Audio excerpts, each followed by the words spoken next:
Okay, so here it is quite some time later, but when we left here, I was rushing through 3 different tests today trying to beat the daylight. And I went up and got some food in my belly, and I'm back now just to do this test. When we left off, we had a mystery. I'm going to put this on, well, let's see, manual. I'm going to leave it on manual focus for right now. I think we're getting a good, yeah, the barrel that I had last time that stuck in here didn't move was marked 79 ounce 14 twist.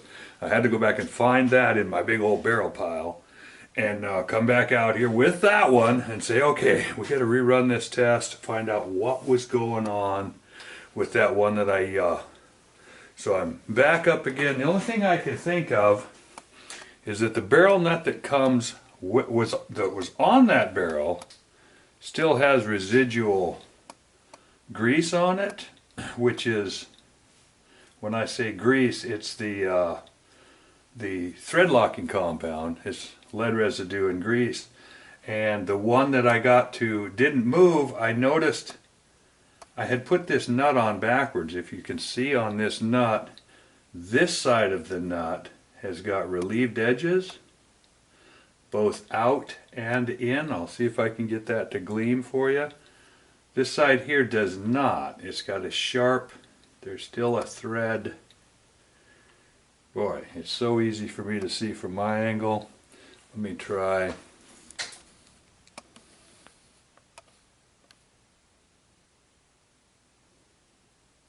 Don't know if I got the light right. The light's been set for the other room. I've been fighting with light.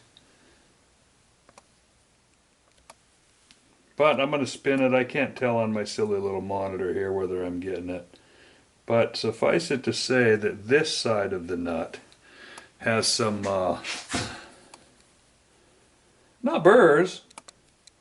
It was just left in the rough because this is the side that I dressed up to fit up against the action. This is the side that later I'm going to hog out and spin down and taper a little on the edge and whatever. So I'm going to go through this. This is going to be maybe for myself as much as anybody. I just figured I'm going to run back out here, check this out, throw it down on tape, and I'm going to put it up on the channel for years down the road anyway as I'm going through this nutting odyssey. So let's start with, got these 2 nuts here. This is the barrel from the other video. 79 ounces, da-da-da-da.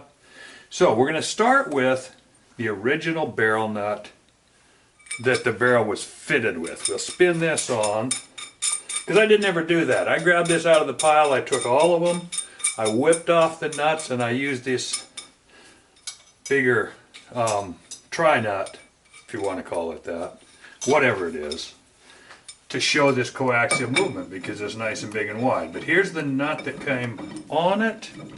Let's find out. I know back when I checked this back in the day, it had coaxial movement.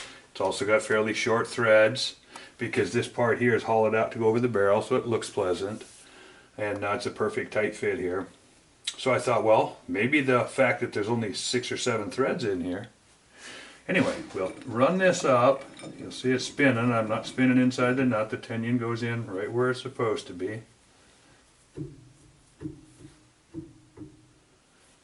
I don't think we need to move the camera or do anything. I think that's very readily apparent that, now, I can tighten it so that it makes it hard to do, but the coaxial movement is 100%, definitely. There's no reason to even put a dial on it. It's so huge, I can basically come up and hit the dial. Not quite. But anyway, there's no question we don't need to, and no matter how I tighten it, I can still get it to move. Now, I'm going to put that other nut on. I don't like to leave an unsolved mystery. So this will be the same exact parts that we had on in the last go-around when I said, well, I don't know. We'll have to come back and check that out. So that's what I'm doing now. I moved on and got my other videos in the can. I've got a chance to drop these off with one of my kids tonight. Well, he's got a super high speed something or another. So We're going to do the faced side this time. I'm not going to put oil on it, but if it still doesn't move, I'm going to oil it a little bit. Just because we always do when I'm installing. I grease them up good. So, I have a hunch it'll move. This is a really long nut. It shouldn't have very much. It doesn't have a lot, but I think it's got enough to promote that coaxial movement. There's our full-size tenon there. Run this thing in and see if we have the same mystery we did last time. I will be surprised. The front of this is getting not roughed up, but it must have had 30, 40 times screwed in and scrubbing around, and it has never been lubed. It is kind of scratched up. So all I can think of is that this nut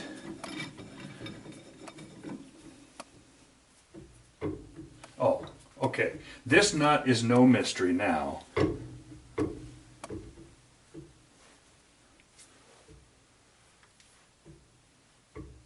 We have exactly the same motion as the other one. It tightens up for whatever reason, thread fit or perfect. It tightens up more quickly. But if let's just say I did this. You know, it's funny. This old Ford can here is actually literally from the 40s, 50s. It's my father-in-law's from a tool and die shop down in Detroit, and I scratched the rigid on the side of it.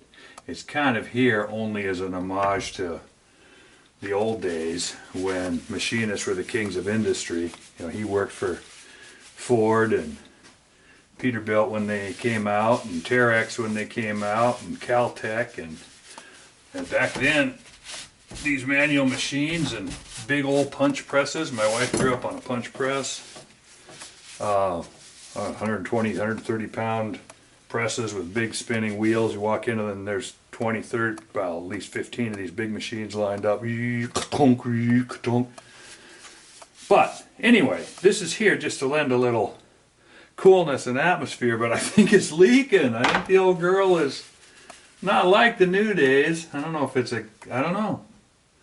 Got rigid cutting oil in. Anyway, that should have soaked in now. None of you care about that, but I don't care that you don't care, so it's a win all the way around. See, now all that made it smooth. I'm kind of glad I oiled that joint anyway. But mystery solved. There's our coaxial movement, no spring back. And by the way, I noticed when I proofed this video that I'm starting to make it look easy. I'm still doing my full, you know, it's not, I'm just using 2 fingers. I'm still, I don't know, I don't have anything here to lift to show you how much I'm lifting, but call it 10 pounds. I could probably tighten this, well, so now it takes 3 fingers. But this video has shown me, my point is proven, the coaxial movement exists. I've just been driving myself crazy on the tube until late last night, going around and seeing how this stuff gets presented. And again, I'm about ready to do an actual rant on non-informative YouTube stuff. I don't care if it's ballistics or accuracy or, man, it's amazing how many people talk about hit the high points. And that really is what spurred me to say, okay, I have to complete this test for whoever's watching it. We left with a mystery.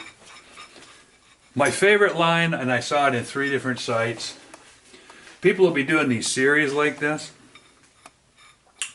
There's one on ballistics, just killed me. Trying to make it all sound, ballistics all sound high and mighty with all this speculative crap and using big words they didn't even know how to pronounce, let alone understand them. And they started out with part 1 of a 3-part series and said, of course, we'll go through all that in the next video, but for right now we're going to talk about all these different stabilities, you know. So, goes through, next video, glossed over it, mentioned the fact that the other videos cover and go into more detail. Then at the last video, he refers to the stuff we covered back in the first video, of course.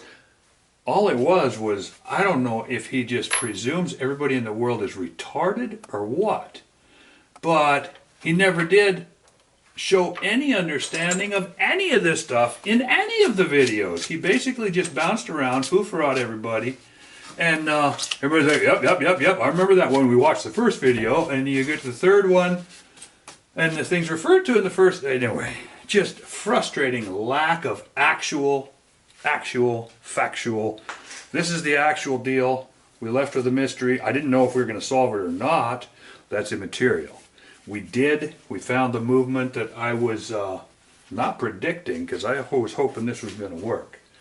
But we found the movement that I didn't find the last time. I'm standing here with 17 barrels here. I think we showed 8 of them on camera or something, enough to, afterwards, I mean, there was nothing. There's shouldered and there's nutted. That's it. I got 4 or 5 different nuts. Some of them had nuts on them, like this one right here.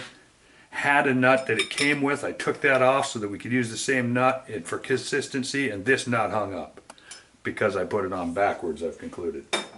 So valid or not, the point is nutted joints, especially these little ones. I mean, this is a big old meaty same diameter. What am I saying?